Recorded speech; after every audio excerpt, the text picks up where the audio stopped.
the relationship between campus politics and national politics. When you vie for a seat in campus, as in, are you vying in the interest of the comrades? Am I in your interest, in your future interest in running for political office to build a name for yourself? I'm asking you as a representative of campus leaders in general.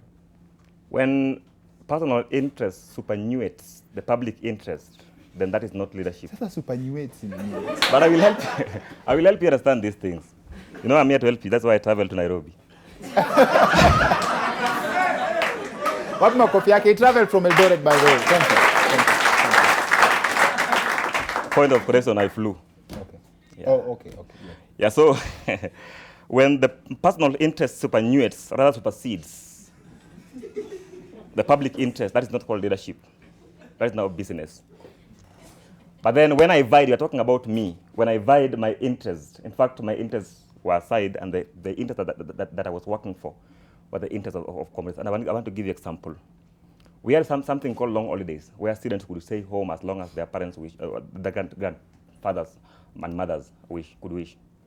So when I was coming, I said, we can be able to find a way of having a conversation around this issue.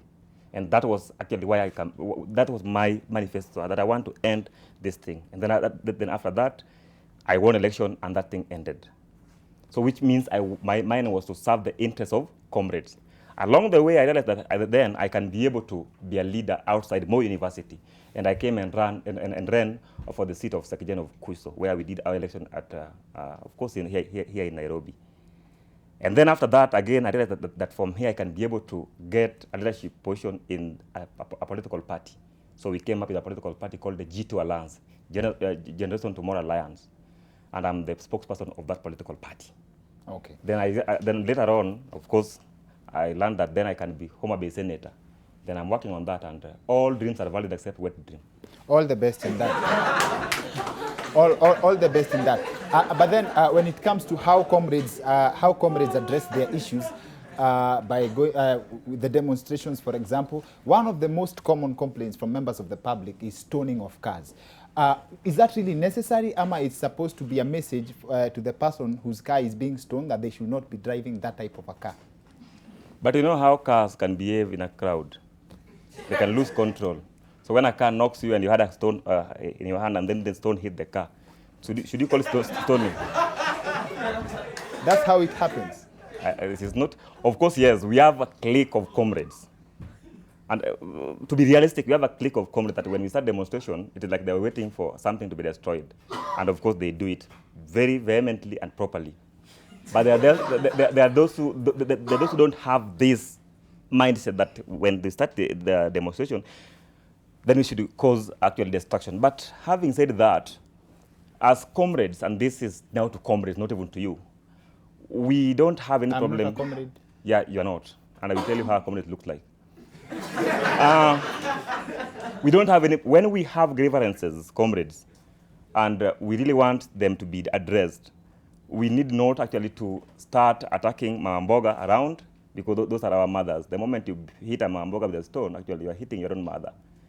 Then you end up hitting somebody's car when you don't have a wire and your bicycle. It is something as a car, so you want to get a car.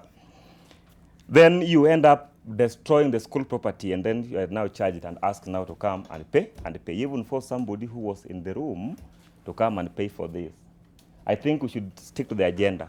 Ours is to air our grievances, and the management should hear us out that we have this problem. But I've said, as I said earlier, we have a clique of comrades. In any society, my brother, I agree. We must get somebody who does not want to do the right thing. And how do campus leaders make their money? Because does the administration pay you? Do the students contribute towards the welfare of the student organizations? We are not paid. It is not salary. It is a token of appreciation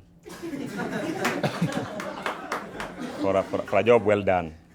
Okay. You know, representing students' grievances and talking to them when there is a problem and listening to them and bridging the gap is not 1 + 1. It is something that is cumbersome, if I have to use that term. But then, the management, of course, like for example, Moi University, there's something called MUSO. So we have got MUSO kitty. And this MUSO kitty, we have our money. in that MUSO kitty. And that is where we draw our token of appreciation. Do you practice corruption at such a tender age in a political career? I would also want to understand the meaning of corruption. Ah, that answers the question. That answers the question very well. So